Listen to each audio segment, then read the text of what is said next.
Assalamualaikum warahmatullahi wabarakatuh. Assalatu wassalamu ala man la nabiyya ba'da. Amma ba'd. A'udzu billahi minasy syaithanir rajim. Ud'uni astajib lakum. عن أنس رضي الله تعالى عنه قال قال رسول الله صلى الله عليه وسلم لا يسأل أحدكم حاجته كلها حتى يسأله عن عليه إذا انقطع رواه أبو داود بسند صحيح. النعمان بن بشير رضي الله تعالى عنه قال قال رسول الله صلى الله عليه وسلم الدعاء والعبادة رواه أبو داود بسند صحيح. সম্মানিত উপস্থিতি, প্রশংসা আল্লাহর জন্য, শান্তি অবতীর্ণ হোক আল্লাহ রাসূলের উপর সাল্লাল্লাহু আলাইহি ওয়াসাল্লাম। আজকের এই দিনী বৈঠকে সংক্ষিপ্ত সময়ে বক্তব্যের বিষয় বিশেষ প্রার্থনা। আল্লাহর নিকটে দোয়া প্রার্থনা সম্পর্কে গুরুত্বপূর্ণ আপনারা এখানে উপস্থিত। আমার দিনী বোন যারা আপনারা আছেন, দূর দূরান্ত থেকে এসেছেন, আপনারা দয়া করে কথা বলবেন না, যেহেতু আপনার কথা বলা আমরা চাই না, আর বরং আপনি কথা বললে আমরা আপনাকে অপছন্দ করি, ঘৃণা করি। কাজেই আপনি চুপ থাকেন, আপনার গায়ের উপর দিয়ে আরেকজন চলে গেল, আপনি মুখ বন্ধ রাখেন। মুখ বন্ধ রেখে আপনি কিছুক্ষণ কথা শোনার প্রয়োজন মনে করুন। আপনারা যারা রাস্তাঘাটে আছেন, চলাচল করছেন, কথা বলছেন, এখনো মোবাইলে ব্যস্ত আছেন, আসছিলাম দেখলাম এক যুবক মোবাইলে কথা বলছে, মোবাইল নিয়ে ওই ছবি টবি দেখছে, এখানে বসে সরম্বদিতস্তবোধ কেমন দেখছেন। তো আপনারা এখন নিজের প্রয়োজন, নিজের কর্ম বন্ধ করে গুরুত্বপূর্ণ আলোচনা শোনার চেষ্টা করেন। প্রত্যেকটা মানুষের কিছু বিপদ আপদ থাকে, বিপদ আপদের কথা, সুবিধার কথা আল্লাহকে বললে আল্লাহ শোনেন। আল্লাহ এই কথাই বলছে। আল্লাহ তাআলা বলেন উদউনি আস্তাজিব লাকুম, পৃথিবীর মানুষ তোমরা আমাকে ডাকো, আমি তোমাদের ডাকে সাড়া দেব। তোমরা আমাকে বলো, আমি তোমাদের কথা শুনবো। আমাকে কি বলতে চাও, যেটা বলবে সেটা আমি শুনবো, আমি শোনার জন্য প্রতীক্ষমান।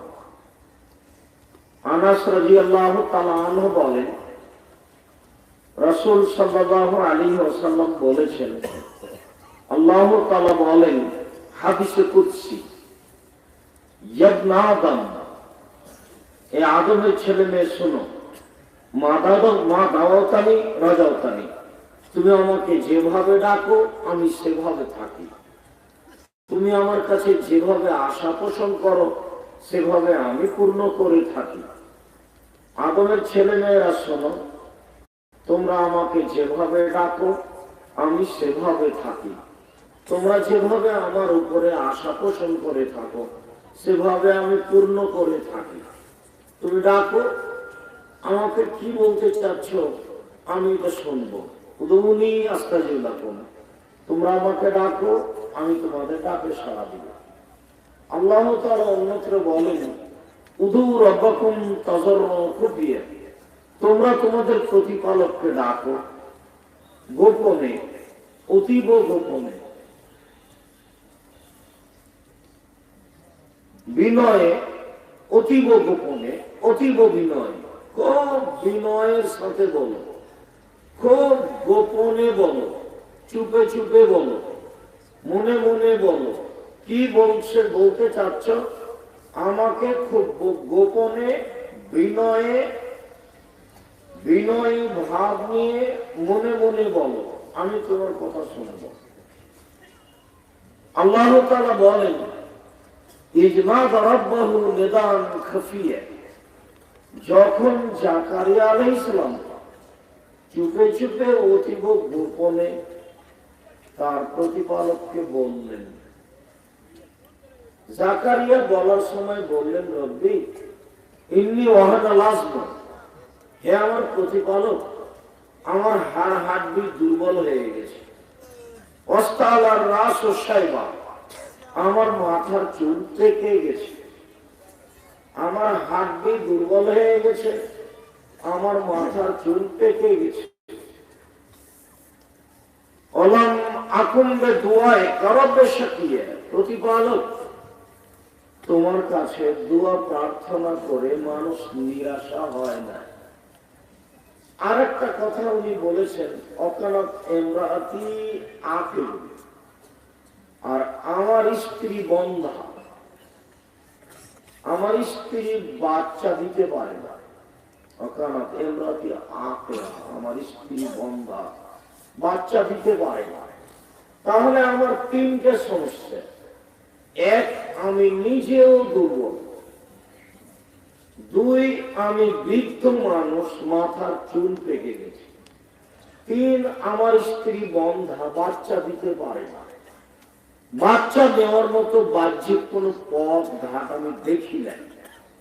কিন্তু তোমাকে বললে মানুষ নিরাশা হয় না। যেহেতু তোমাকে বলে মানুষ নিরাশা হয় না, তাহলে তোমাকে আমি বলে দেখি। তিনি আরো একটা বিষয়ে আশ্বস্ত হলেন, যে মারিয়ামের কাছে ঢুকে দেখলেন অসময়ের ফল। শীতের দিনে রাজশাহীর ফজলি আমের মতো অসময়ের ফল। তো মারিয়ামকে জিজ্ঞাসা করছেন, মারিয়াম এগুলো তুমি কোথা থেকে পেয়েছ, কিভাবে তোমার কাছে এটা আসলো? তো মারিয়াম বলছেন, হাজা মিন ইনদিল্লাহ, এটা আল্লাহর পক্ষ থেকে এসেছে। ইয়ারযুকু মান ইয়াশা বিগাইরি হিসাব, আল্লাহ মানুষকে রুচি দিয়ে থাকেন হিসাব ছাড়াই, এটা আল্লাহর পক্ষ থেকে এসেছে। তখন জাকারিয়া আলাইহিস সালাম ভাবলেন যে মারিয়ামকে যদি আল্লাহ অসময়ে ফল দিতে পারে না, তাহলে আমার এই বৃদ্ধ বয়সে বন্ধা স্ত্রীর মাধ্যমে সন্তানও দিতে পারে না। একটু বলে দেখি, চেয়ে দেখি। তাই জাকারিয়া আলাইহিস সালাম তার প্রতিপালককে চুপে চুপে বললেন, প্রতিপালক আমার মাথার চুল পেকে গেছে, আমার হাড় হাড্ডি দুর্বল, আমার স্ত্রী বন্ধা, সব মিলে বাচ্চা নেওয়ার মতো কোনো পরিবেশ নেই। তবে তোমার কাছে চাইলে মানুষ নিরাশা হয় না। তাই তিনি গোপনে চুপে চুপে আল্লাহকে বললেন। তখন আল্লাহ বললেন, আচ্ছা ঠিক আছে, আমি তোমার কথা মেনে নিলাম, তোমাকে একটা সন্তান দিলাম যার নাম ইয়াহিয়া। আপনিও বলেন আপনার ছেলের দরকার, সমস্যা বিপদ আপদ, জমি জায়গা মানুষ দখল করে নিয়েছে, অর্থ সম্পদের প্রয়োজন, কি চান? যেটা চান সেটা মনে মনে বলেন, চুপে চুপে বলেন। এই ছেলে, পিছনে তোমাদের পিছনে কি কথা বলছে? মহিলারা কি কথা বলছে? একেবারে চুপচাপ থাকতে হবে কিছুক্ষণ। দয়া করে আপনি আমাকে কোনো কথা দেখায়েন না, আপনি আমাকে কোনো প্রয়োজন দেখায়েন না। যেহেতু আপনার প্রয়োজন আমি দেখতে চাচ্ছি না। ও ভদ্রতার পরিচয় দিয়ে কিছুক্ষণ চুপচাপ থাকবেন। মহান আল্লাহ আমাদের নবীকে বলেন, অজকুর রব্বাকা ফি নাফসিক, আপনি আপনার প্রতিপালককে মনে মনে বলুন। তাজাররুআন খিফা, অতীব গোপনে, অতীব বিনয়ে বলুন। বেদুনিল জাহরে মিনাল কওলি, সরবে বলিয়েন না, নীরবে বলুন। দেখেন একই কথা তিনবার বলছে। আল্লাহ বলছেন আমাদের নবীকে, শোনেন আপনি কি বলতে চাচ্ছেন এটা মনে মনে বলেন। এক, দুই, অতীব গোপনে অতীব বিনয়ে বলুন। কথা তো হয়ে গেছে। আবার বলছেন বেদুনে জাহরে মিনাল কওলে, সরবে বলবেন না, নীরবে বলেন। এখনো শেষ করেননি। বলছেন বিল গুদবে ওয়াল আসাল, সকালে বলবেন, সন্ধ্যায় বলবেন। কাবলা তুলুই শামস ওয়া কাবলাল গুরুব, সূর্য ডোবার পূর্বে বলবেন, সূর্য ওঠার পূর্বে বলবেন। সূর্য ডোবার পূর্বে বলবেন, সূর্য ওঠার পূর্বে বলবেন। ওয়ালাম তাকুন মিনাল গাফিলিন, ওয়ালা তাকুন মিনাল গাফিলিন, আর অলসদের মধ্যে হবেন না, অলসদের অন্তর্ভুক্ত হবেন না। একদিন বলার পরে আর 7 দিন নেই, এইরকম হবেন না। 3 মাস 2 মাস খুব বলেছে, তারপর আর নেই, এইরকম হবেন না। একসাথে কত কথা, এক অদ্ভুত রব্বাকা ফিলাপসে, আপনি আপনার প্রতিপালককে মনে মনে বলুন। 2 তাজাররুফা, অতীব গোপনে বলুন, অতীব বিনয়ের সাথে বলুন। খুব বিনয়ের সাথে বলবেন, কান্নাকাটি করে। 3 বেদুনে জাহরে মিনাল কওলে, সরবে বলবেন না, নীরবে বলেন। 4 সকালে সন্ধ্যায় বলেন। এই কথাটা আবার বলছেন, সূর্য ডুবার পূর্বে বলেন, সূর্য ওঠার পূর্বে বলেন। আবার বলছেন অলস হবেন না। উনি নিজে বলতে বলছেন, তার মানে আল্লাহ আপনাকে এইভাবে বলতে বলছেন। আপনার বলা কথাটা আপনি কিভাবে বলবেন, আপনার প্রয়োজনটা আল্লাহকে আপনি কিভাবে বলবেন, সেইটা আল্লাহ বলে দিচ্ছেন যে এইভাবে এইভাবে বলেন। আল্লাহ তাআলা বলেন আমাদের নবীকে, ফাইদা ফারাগতা ফানসব ওয়া ইলা রাব্বিকা ফারগাব। মুহাম্মদ সাল্লাল্লাহু আলাইহি ওয়াসাল্লাম, আপনি যখন দুনিয়াবি কাজ থেকে অবসর হবেন, তখন আপনি কঠোর শ্রমে ইবাদতে আত্মনিয়োগ করুন। আর আপনি আমাকে যা বলবেন তা বিনয়ের সাথে কান্নাকাটি করে বলবেন। খুব বিনয়ী হয়ে কান্নাকাটি করে বলবেন। বগুড়া, রংপুর, দিনাজপুর, লালমনিরহাট, নীলফামারী, কুড়িগ্রাম, পঞ্চগড়, ঠাকুরগাঁও, জয়পুরহাট, এইসব ডিস্ট্রিক্টের ভাষায় কাউবাউ করে বলবেন।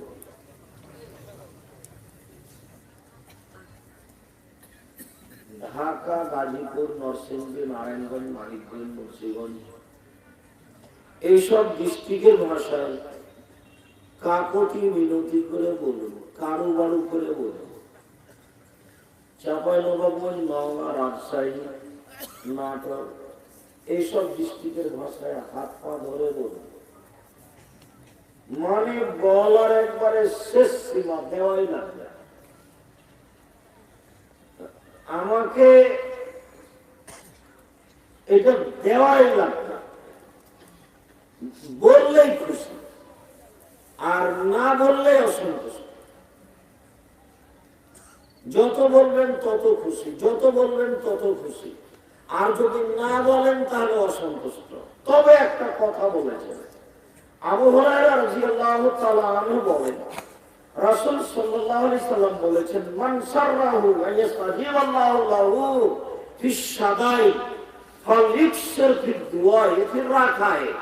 যে লোকটা চায় যে বিপদে পড়ে আল্লাহ তার দোয়া কবুল করুন, এটা যে চাই। আমি যখন খুব বিপদে, তখন আল্লাহ আমার কথা কবুল করুন, এইটা যদি কেউ চায়, তাহলে যখন বিপদে পড়েনি তখন যেন খুব বেশি বেশি বলে। এটা কি বললাম বলেন তো দেখি?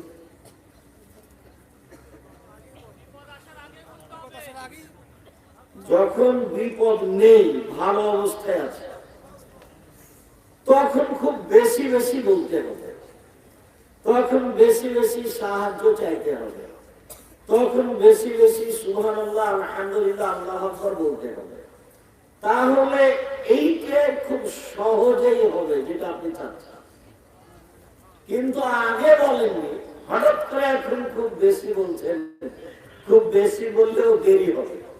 আর যদি বিড়ি তামাক জর্দা সিগারেট নেশাদার দ্রব্য খাওয়া অভ্যাস থাকে, তাহলে 40 দিন নিজের কথা তার সামনে পেশ করাই যাবে,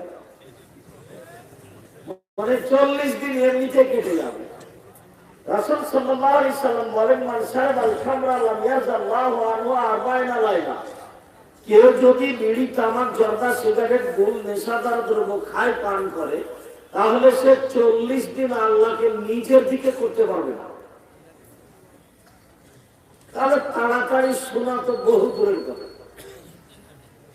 বেশি বেশি ভালো অবস্থায় চান বলেন, তাহলে আপনি যখন বিপদে থাকবেন তখন উনি তাড়াতাড়ি শুনবেন। এই ছেলে,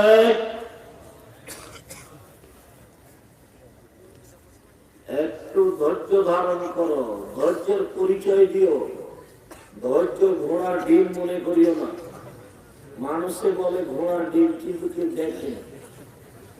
ধৈর্য সবাই বলে, কিন্তু কোনদিন ধৈর্যের পরিচয় দিয়ে দেখেনি। ধৈর্য কি জিনিস তা বাস্তবায়ন করে দেখেনি। শুধু ধৈর্যের কথা বলে, সবাই বলে ধৈর্যের কথা, কিন্তু আসলেই ধৈর্য কখন ধরতে হবে তা বুঝতে পারি না।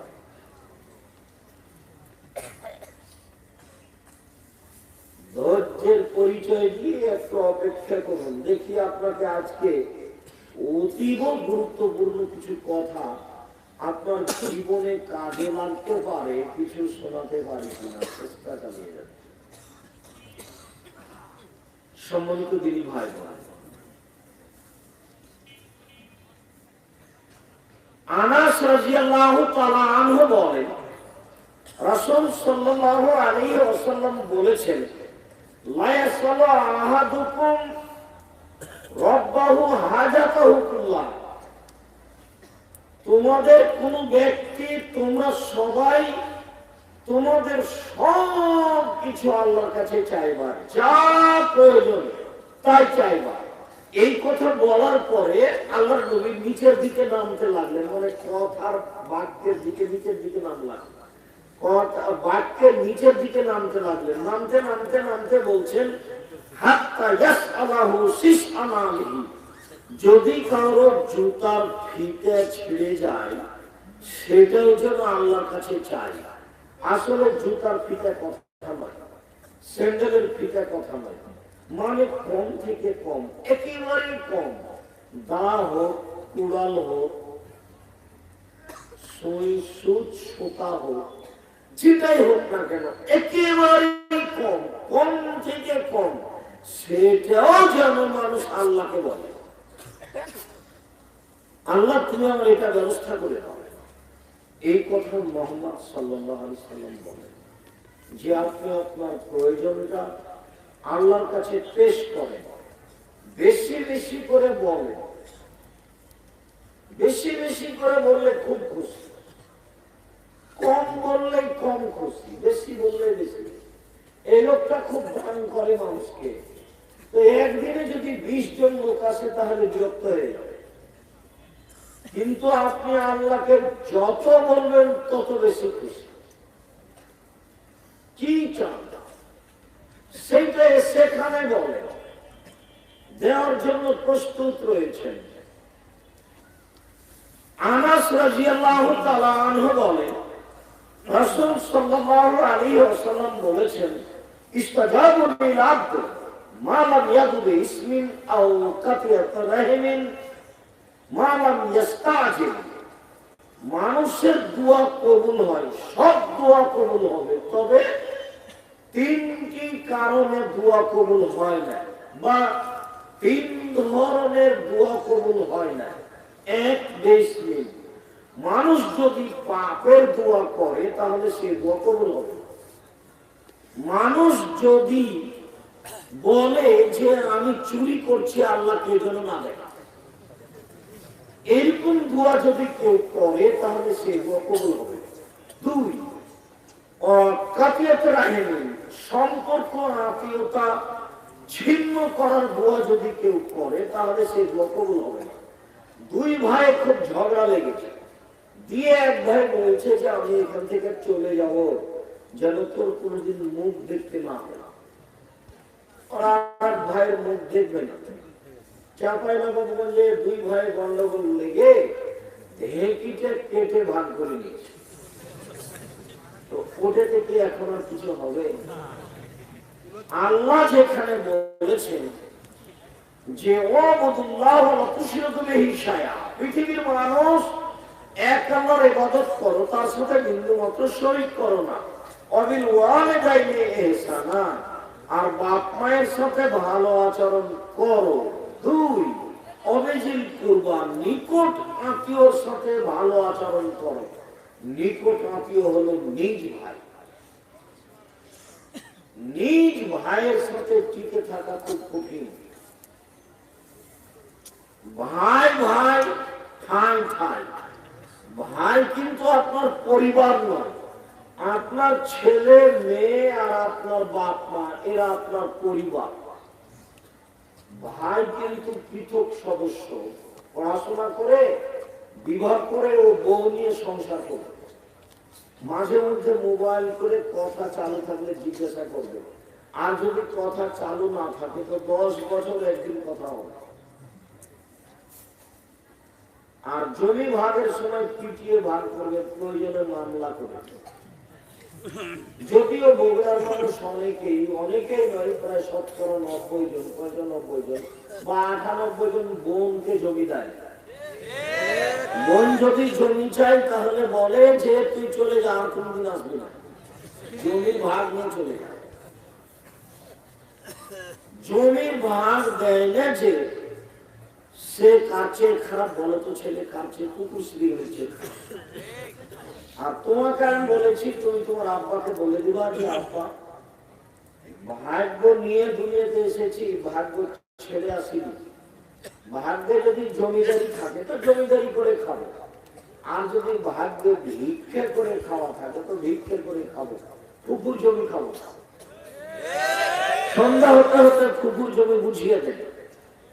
এই বগুড়া, দিনাজপুর, রংপুর, লালমনিরহাট, টেলগোবাড়ি, কুড়িগ্রাম, পঞ্চগড়, ঠাকুরগাঁ, জয়পুরহাট এইসব ডিস্ট্রিক্টের বেশি নীতি এইটা। অন্যান্য ডিস্ট্রিক্টে আছে, তবে এই ডিস্ট্রিক্টে বেশি আছে। একাধিক দিনের জিজ্ঞাসাতে বোঝা যায় যে বোনকে জমি দিতে হবে না।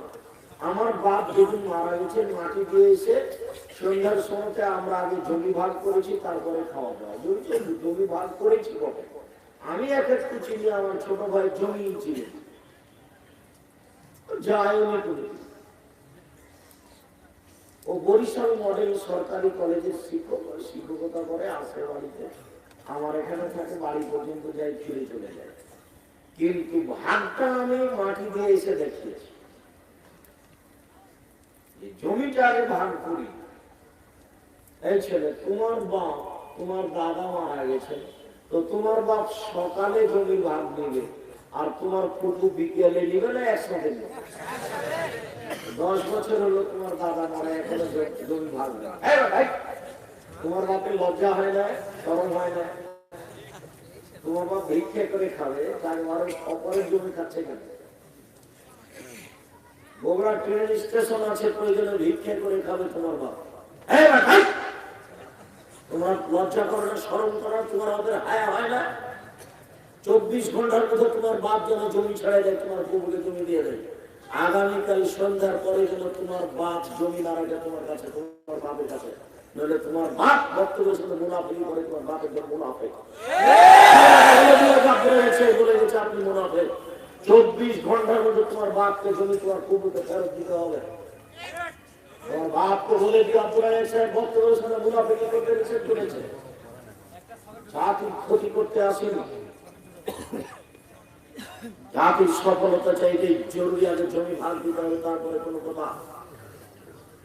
মানুষের জমি নষ্ট করে, হক নষ্ট করে, তাহাজ্জুদ করে জান্নাত কিনারে হিসাব করা ঠিক নয়। সম্মানিত তিনি ভাই বোন, বলছিলাম রাসূল সাল্লাল্লাহু আলাইহি সাল্লাম বলেন, সম্পর্ক ছিন্ন করার দোয়া করলে দোয়া কবুল হবে না।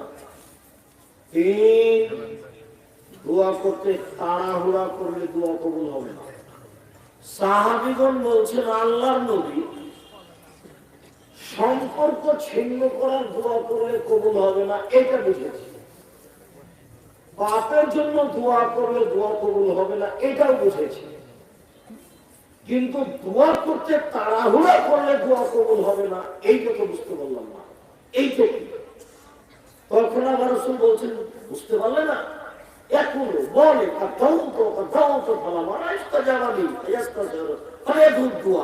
দোয়া করেছি, কত দোয়া করলাম, ওই দোয়া কবুল হয় না, তারপর অলস হয়ে যায়, তারপর দোয়া ছেড়ে দেয়, এই দোয়া কবুল।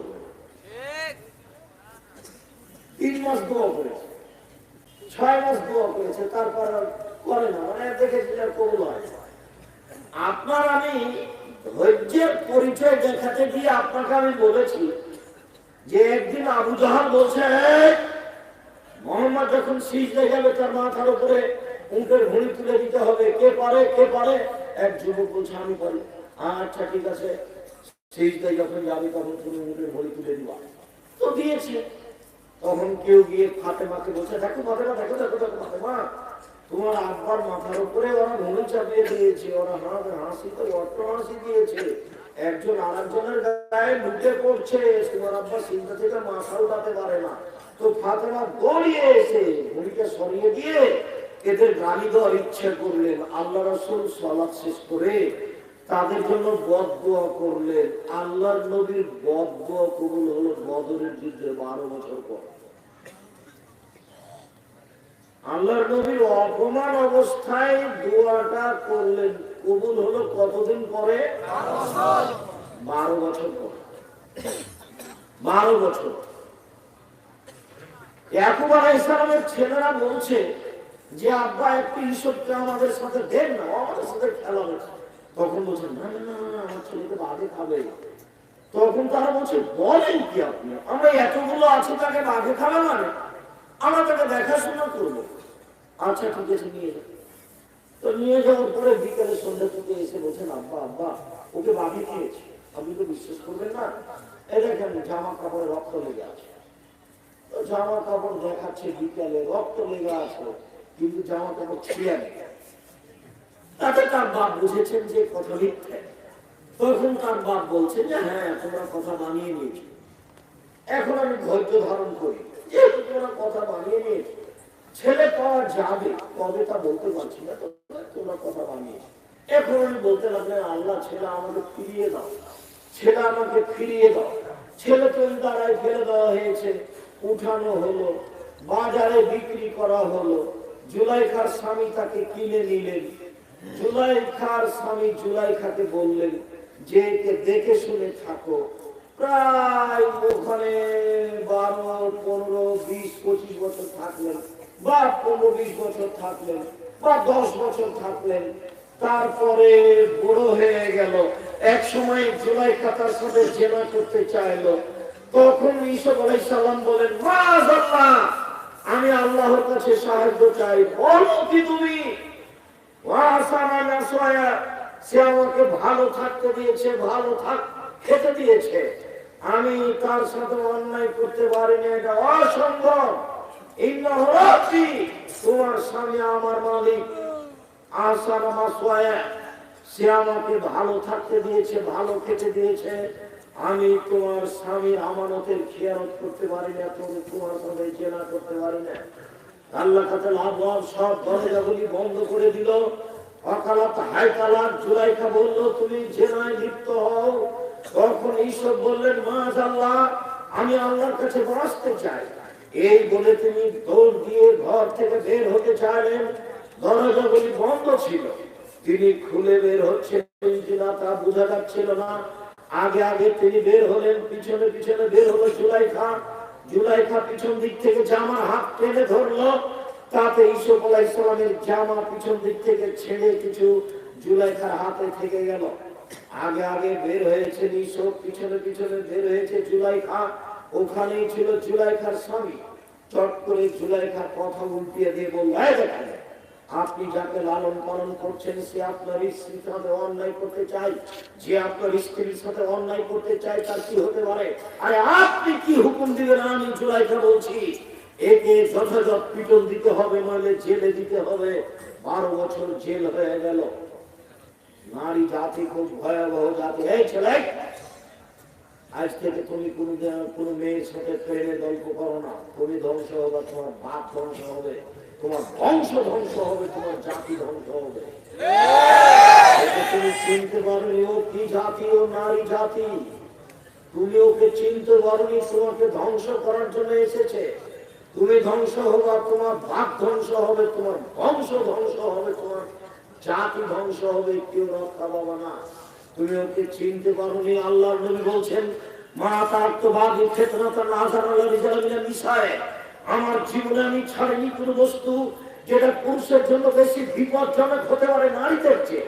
আমার জীবনে আমি ছাড়িনি কোনো বস্তু যেটা পুরুষের জন্য বেশি বিপজ্জনক হতে পারে নারীদের চেয়ে।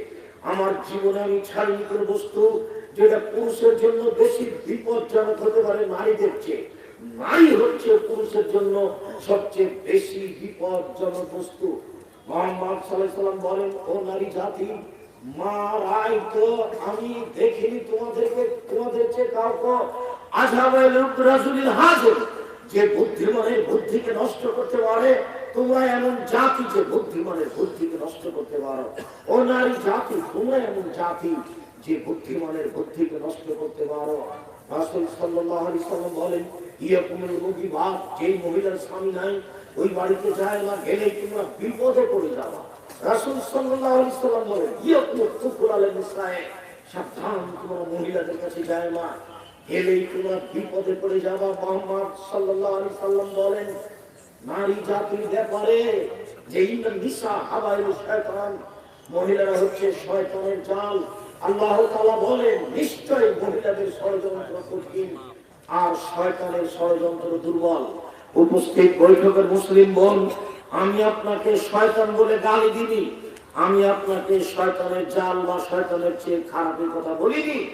আপনি সম্মানী শিক্ষিতা মহিলা, আপনাকে আমি আয়েশার মতো মনে করি, খাদিজার মতো মনে করি। আপনাকে অপমান খাটো করবো এটা আমি আদৌ চাই না। আমি আপনাকে খাটো করবো কেন? আপনাকে আমি খাদিজা আয়েশার মতো মনে করি। আসলে বলতে চাচ্ছি, ওই যে আপনার পাশে বসে আছে দেখেন, এখনো মাথায় কাপড় নাই, ক্লাস 10 এ পড়ে। এই হল শয়তান, এটাই শয়তান।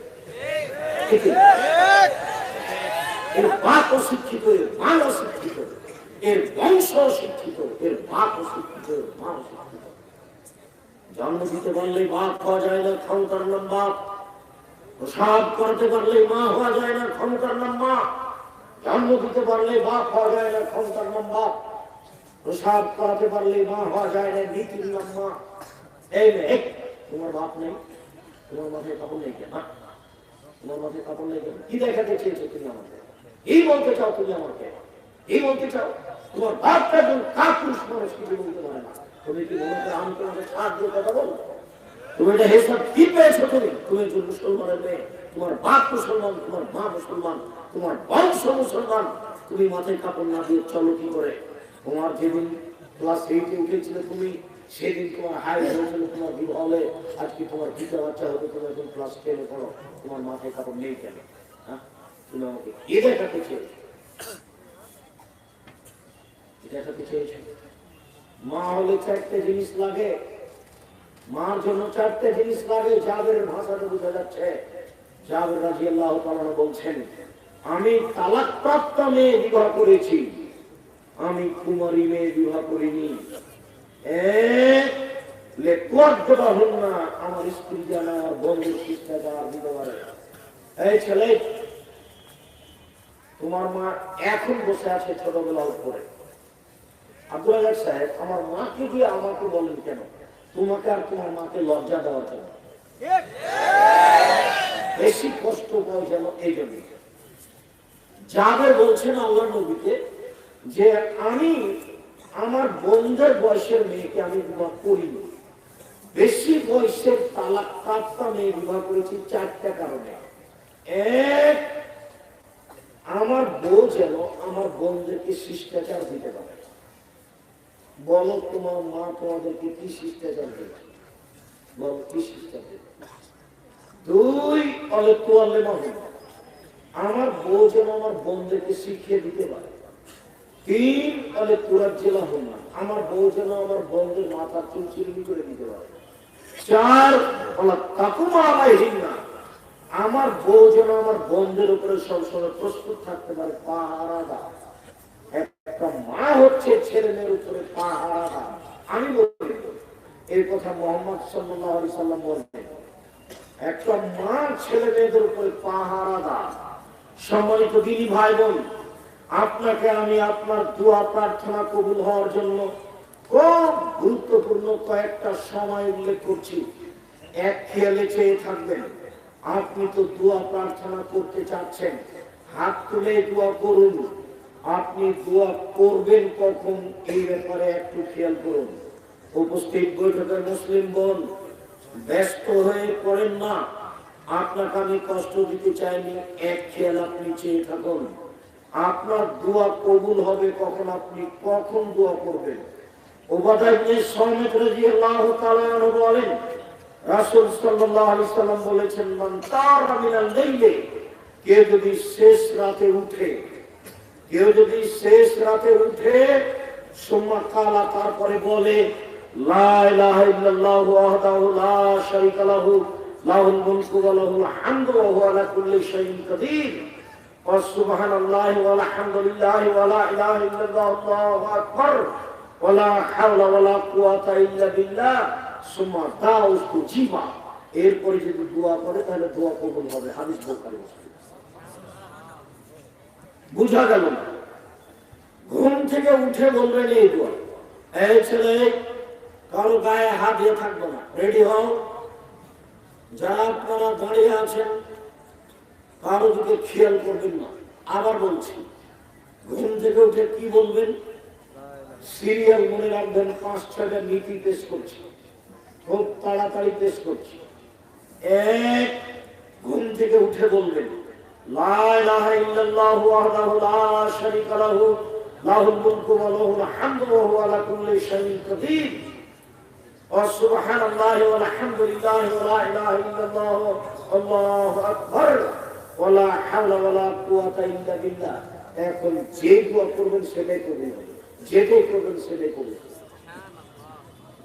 বুঝা গেল না? বলো। এক। দুই, উসমান ইবনে আবিল আস রাদিয়াল্লাহু তাআলা আনহু বলেন, রাসূল সাল্লাল্লাহু আলাইহি সাল্লাম বলেছেন, ফাতিহা তাবাবু সামাইল ইসফাল্লাহ, রাত যখন অর্ধেক হয় তখন আকাশের সব দরজা খুলে দেওয়া হয়। রাত যখন অর্ধেক হয় তখন আকাশের সব দরজা খুলে দেওয়া হয়। ওয়া ইউনাদি মুনাদিন মিনাস সামাই, তারপর আকাশ থেকে চিৎকার করে বলতে থাকেন, হাল মিন দাইন ফাইস্তাজাবু লাহু, কেউ কি কিছু কেউ কি কিছু বলছে? যে যা বলবে তার কথা মেনে নেওয়া হবে। কেউ কি কিছু বলছে? উপর থেকে চিৎকার করে বলছেন রাত 12টার পরে, কেউ কি কিছু বলছে? যা বলছে সেটাই মেনে নেওয়া হবে। তারপরে কেউ কি কিছু চাই? যে যা চায় তাই দিয়ে দেওয়া হবে, যে যা চায় তা তাকে দিয়ে দেওয়া হবে। কেউ কি কোনো বিপদে পড়ে আছে? যে বিপদের কথা বলবে আমি আল্লাহ তাকে বিপদ থেকে উদ্ধার করে দিব। আবার খেয়াল করেন, একটু খেয়াল করেন তো মুরব্বী, আপনি আমার দিনী ভাই, একটু খেয়াল করেন তো। আপনি রাত 12টা থেকে নিয়ে ভোর পর্যন্ত সময়ে যে কোনো সময় উঠে যদি আপনি কিছু বলেন সেটা আল্লাহ কবুল করবেন। আল্লাহ 3 ভাবে বলতে থাকেন। এক, কেউ কি কিছু বলছে, বললে আমি মেনে নেব। 2, কেউ কি কিছু চাচ্ছে, চাইলে আমি দিয়ে দিব।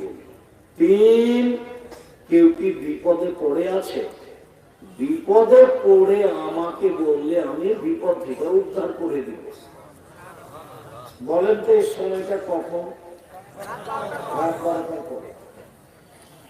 আনাস রাদিয়াল্লাহু তাআলা আনহু বলেন, রাসূল সাল্লাল্লাহু আলাইহি ওয়াসাল্লাম বলেছেন, এই যে নুদিয়া লিসসালাতে ফাতিহাতা বুবুর সময় উস্তিজিবাত দুআ, যখনই আযান দেওয়া হয় তখন আকাশের সব দরজা খুলে দেওয়া হয়।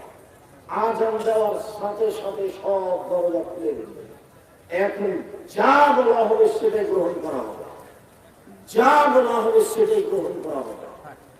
একজন সাহাবী বলছেন, আল্লাহর নবী, ইন্নাল মুয়াজ্জিনিনা ইয়ারজুলুনা, যারা আযান দিচ্ছে তারাই তো সব লুটে নিল, তো আমাদের কি হবে?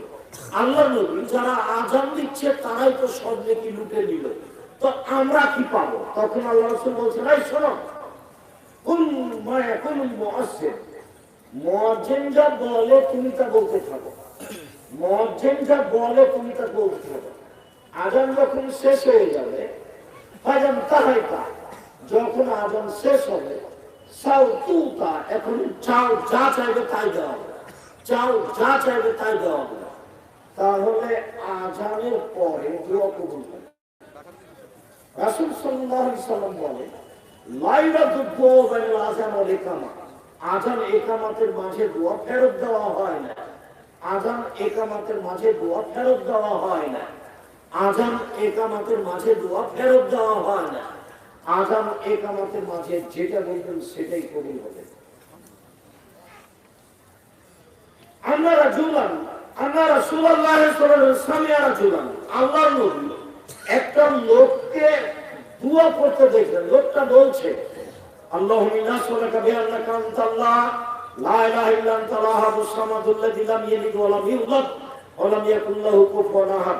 এই পর্যন্ত করতেই আল্লাহর নবী বলছেন, শোনো শোনো শোনো শোনো শোনো, তা বিসমিল আযম, এই লোকটা ইসমে আযম দিয়ে দোয়া করেছে, এই লোকটা ইসমে আযম দিয়ে দোয়া করেছে।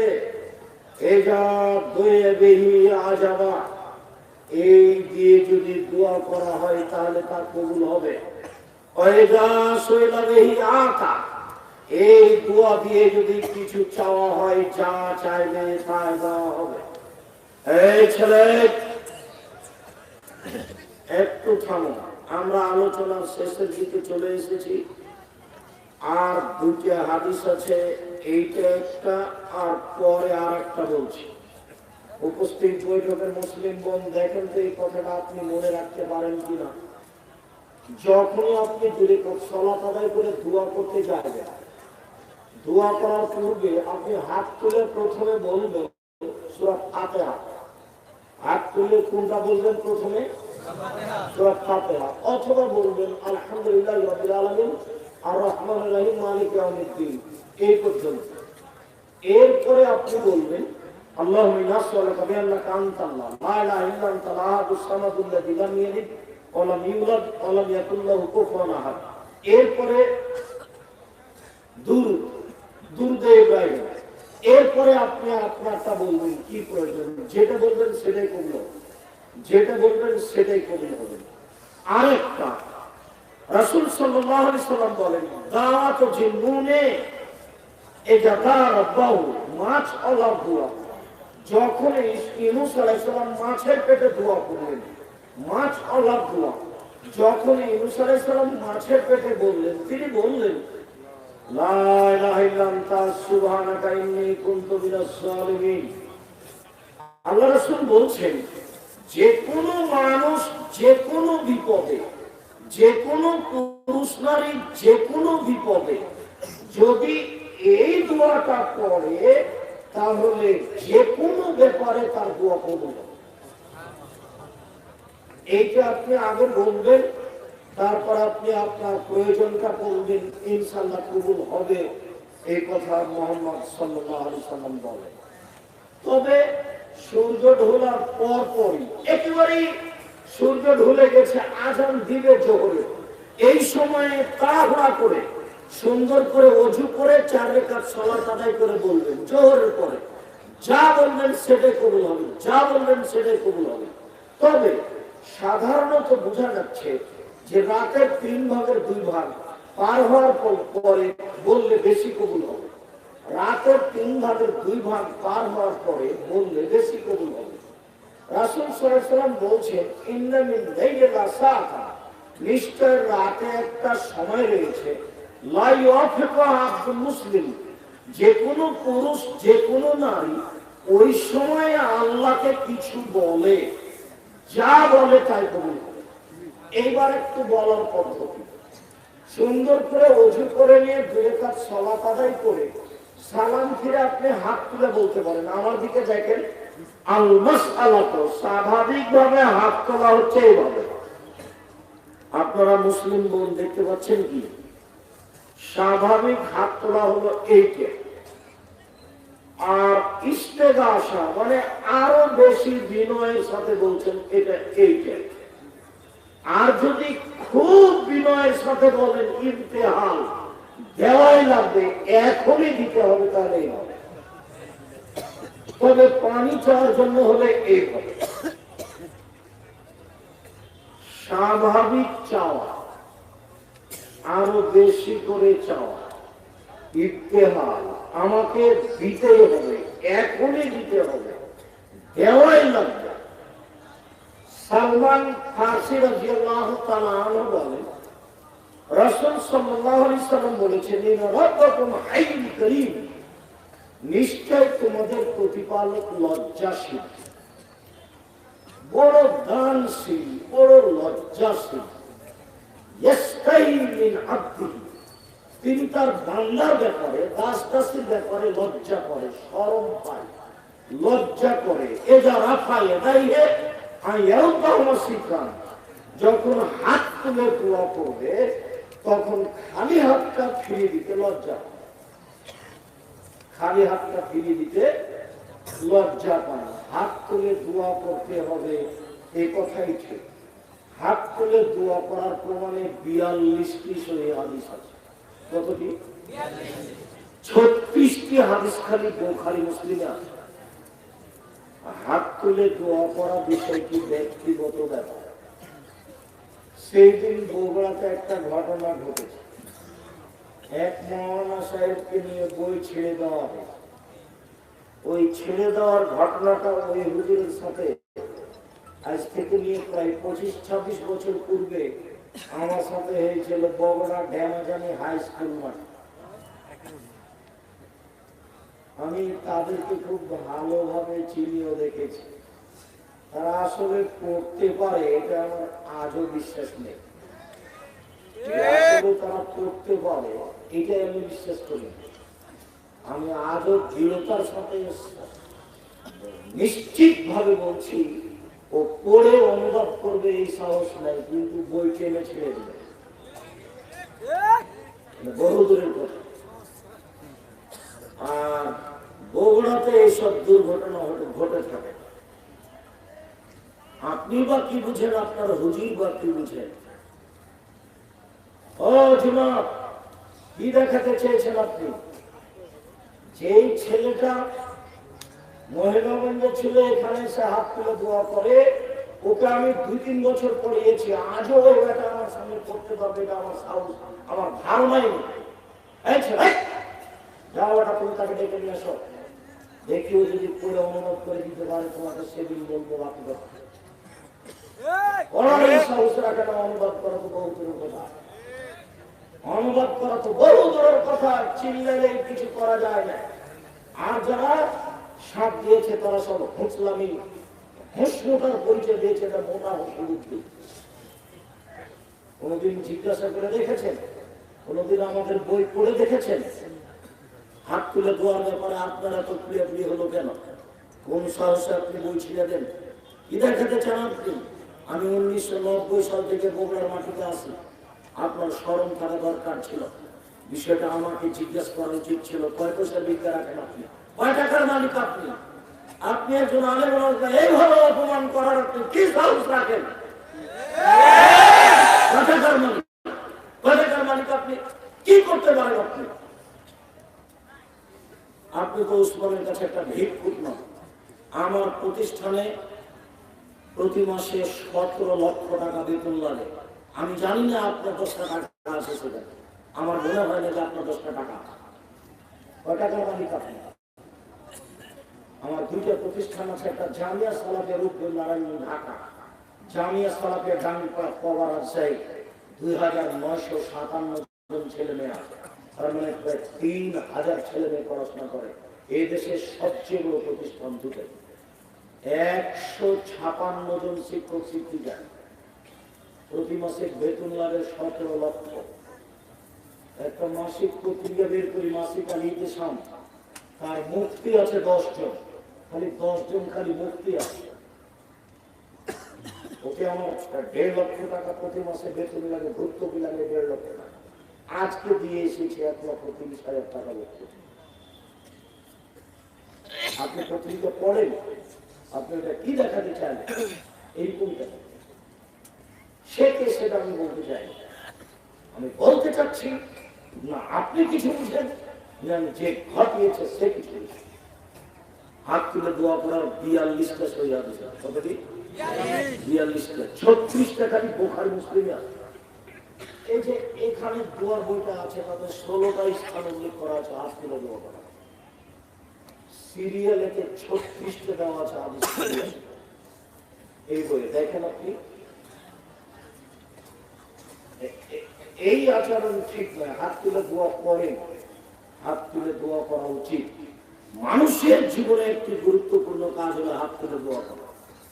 মানুষের জীবনে একটা গুরুত্বপূর্ণ ইবাদত হলো হাত তুলে দোয়া করা। 1 মিনিট, এই ছেলে,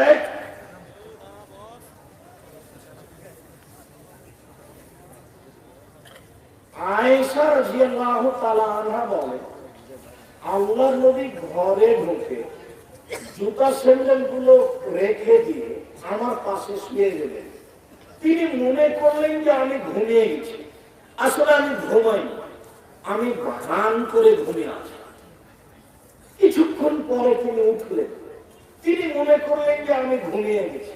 আসলে আমি ঘুমাইনি, আমি ভান করে ঘুমিয়ে আছি। তিনি উঠে দেখলাম যে ধীরে ধীরে জুতা স্যান্ডেল কাপড় চোপড় নিলেন, দরজা খুললেন, বাইরে চলে গেলেন, দরজা বন্ধ করে চলে গেলেন। আমিও উঠলাম, আমিও কাপড় চোপড় নিয়ে মাথা ঢেকে নিলাম, নিয়ে বের হয়ে দেখলাম, দেখি কোথায় যাই। ওই যে বাথরুম দ্বারকাতে গিয়ে হাত তুলে দোয়া করছিল। 1 বার 2 বার 3 বার হাত তুলে দোয়া করলো। ফিরে হাঁটলেন, আমিও ঘুরে হাঁটলাম। তিনি জোরে হাঁটলেন, আমিও জোরে হাঁটলাম। তিনি দৌড়ালেন, আমিও দৌড়ালাম। আমি আগে পিছনে চলে এসেছি। তিনি এখন আমার পাশে এসে বলছেন, কি খবর আয়েশা, মোটা শ্বাস কেন? তার মানে আমি দৌড়িয়ে এসেছি যে শ্বাস মোটা হয়ে গেছে। তখন আমি বলছি, আমি তো মিথ্যে কথা বললে জিবরাইল আপনাকে বলে দিবে। আসলে আপনাকে আমি পরীক্ষা করছিলাম, আপনি আমার কাছ থেকে উঠে অন্য বউয়ের কাছে যান নাকি। যা যেটা হিসাব, আয়েশার হিসাব এইটা, আল্লাহর নবীর হিসাব ওইটা, যে কবরে যারা আছে তাদের জন্য একটু ক্ষমা চাই। তো আল্লাহর নবী কবরবাসীর ক্ষমার জন্য চলে গেলেন। গভীর রাতে উঠে পৃথিবীর মানুষ হিসাবে সবচেয়ে দামি মানুষ আবু বকর সিদ্দিক, তাকে একটু সাথে নিলেন না। পৃথিবীর দ্বিতীয় মহামানব উমর রাদিয়াল্লাহু তাআলা রাস্তায় হাঁটলে শয়তান